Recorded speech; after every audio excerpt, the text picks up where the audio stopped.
और एक दिन 2 दिन रह ले, 4 किलो का 5 किलो का बालक गर्भ में रखती है माँ, और घर के सब लोगों की फरमाइश होती, कोई कहता है चाय, कोई कहता है दूध, कोई कहता है खाना, कोई कहता है टिफिन, कोई कहता है ऑफिस, और माँ दौड़ लगाती है मेरे भाई बहन। माँ के जैसा त्याग, माँ के जैसा समर्पण कन्हैया इसको कहेगा तू मैया रे कन्हैया, किसको कहेगा तू मैया।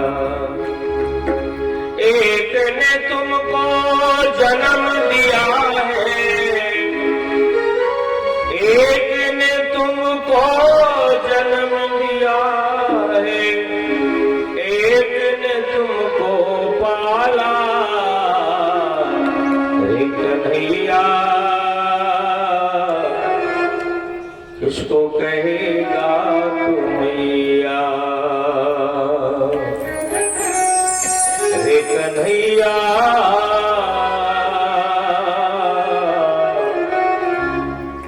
किसको कहेगा तू मैया रे कन्हैया। भगवान कहते हैं माँ पूरे शरीर की चमड़ी उतार दे कृष्ण, तेरे चरणों की ज्योति बनवा दे, पर तेरा ये कन्हवा, तेरा ये कृष्ण कभी यशोदा के ऋण से पूर्ण नहीं हो पाए।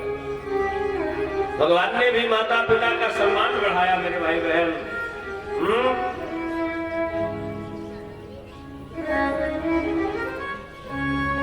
धन्य है मां सुनीति। आज किसी माँ का बालक हॉस्टल जाए ना तो माँ को बड़ी चिंता रहती है, पर बालक को भगवान का भक्त बनाने के लिए सुनीति जंगलों के अंदर भेज रहे, बेटा जाना चाहेगा है तो जा, घबराना मत। अरे अनाथ कौन है यहाँ जब त्रिलोकनाथ साथ है, और दयाल दीन बंधु के बड़े विशाल हाथ हैं, अनाथ कौन है यहाँ। ये नाथों का देश है, एक तरफ जगन्नाथ, एक तरफ द्वारिकानाथ, एक तरफ बद्रीनाथ, एक तरफ रामेश्वरनाथ, बीच में गोवर्धननाथ, बिल्कुल हमारे करीब कामदनाथ, श्रीनाथ, नाथद्वारा। तो हमारे देश में अनाथ हम कैसे? बेटा जाओ। चले गए भगवान का स्मरण करते करते ध्रुव। नारद जी ने समझाया, नारद जी से कहा कि नारद जी मैं तो भगवान की प्राप्ति करने जा रहा। नारद जी ने पहले मना किया, बहुत समझाया, लोभ भी दिया। बाद में नारद जी ने कहा कि दिल बेटा अभी तेरी खेलने की खाने की उम्र है, अरे भी भगवान तो प्राप्त करना अभी तो बहुत जीवन का समय है। भैया ध्रुव जी ने कहा नहीं, तो नारद जी ने कहा कि ध्रुव जी सब कुछ मिल जाएगा इस दुनिया पे, पर बिना गुरु की कृपा के, बिना गुरु मंत्र के भगवान नहीं मिलेगा।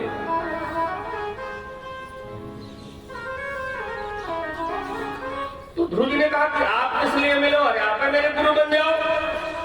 श्रीवत सांगम घनश्याम पुरुषम वनमालिनम शंख चक्र गदा पद्मयी रविव्यक्ति चतुर्भुजम किरीटनम कुंडलिनम केयूर बलयान्वितम कौस्तुभाभरणग्रीवम पीत कौसेयवाससम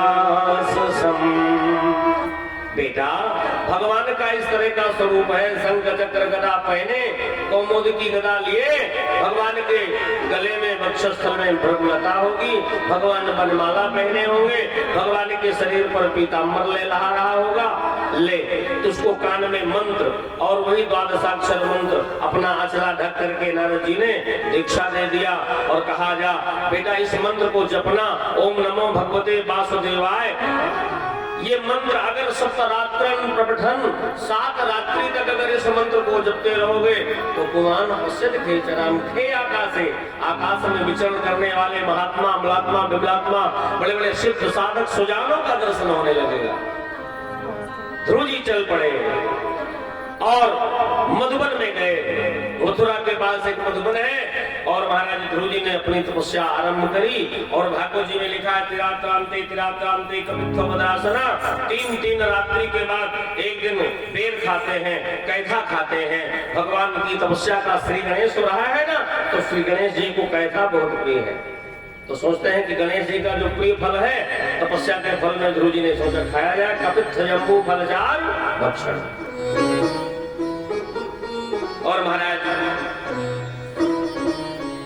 3 रात्रि के बाद कैथा खाते हैं, बेर खाते हैं, फिर 6 दिन के बाद दूसरे महीने में महाराज मेरे भाई बहन सूखे पत्ते घास खा करके भजन करते हैं और फिर तीसरे महीने में 9वें हनी 9 दिन के बाद एक दिन पानी पीते हैं मेरे भाई बहन और भगवान की आराधना करते हैं।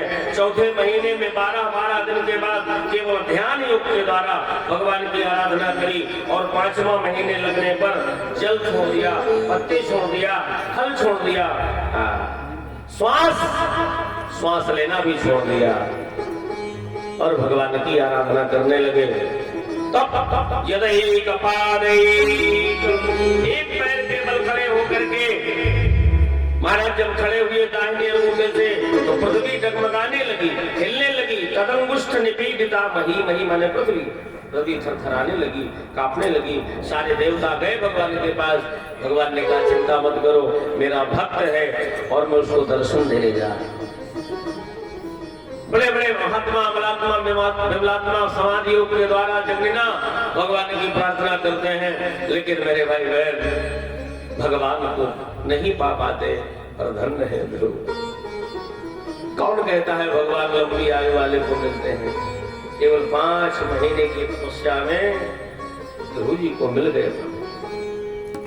सामने आ गए, बेटा खोल आंखें खोल देख, लोक का बिहारी जगदीश्वर तेरे सामने।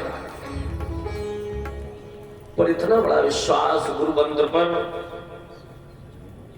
पर विश्वास, मंत्र जाप मम दृढ़ विश्वासा, पंचम भजन सुवेद प्रकाशा। गुरु के मंत्र पर विश्वास हो जाए तो मेरे भाई बहन 9धा भक्ति में ये 5वीं भक्ति है। ओम नमो भगवते वास। आंखें खोला तो देखा जो मेरे हृदय में जो मूर्ति का मैं दर्शन कर रहा था, वही दर्शन आज मैं सामने कर रहा हूं। ध्रुव जी ने मिलाया फोटो, अपने अंदर वाली और बाहर वाली। अरे फोटो तो एक है, जो अंदर थी वही अंदर। और फिर नारद जी की बात को श्री वत्सांगम घनश्यामम, नारद जी ने भी कहा था कि भगवान शंख चक्र गदा पद्म लिए होंगे। अरे यही भगवान है क्या? तो ध्रुव जी गए और भगवान के जाकर के कमर से लिपट गए। मेरे भाई आज ध्रुव जी को लगा कि मैं पढ़ा लिखा नहीं। अगर मैं पढ़ा लिखा होता तो मैं आज भगवान की स्तुति न कर लेता, भगवान की प्रार्थना न कर लेता। जब भक्त के अंदर ये भाव आ जाता है तो भगवान कहते हैं तू पढ़ा नहीं है, मैं तो पढ़ा लिखा हूं, तू मेरी स्तुति नहीं कर सकता तो मैं तेरी स्तुति तो गा सकता हूं। शबरी ने सोचा कि मैं पढ़ी लिखी होती तो भगवान की प्रार्थना कर लेती, राम जी के चरणों की प्रार्थना कर लेती। तो राम जी ने कहा तू पढ़ी लिखी नहीं है, हे शबरी माई, हम तो पढ़े लिखे हैं, जो दुनिया को नहीं दिया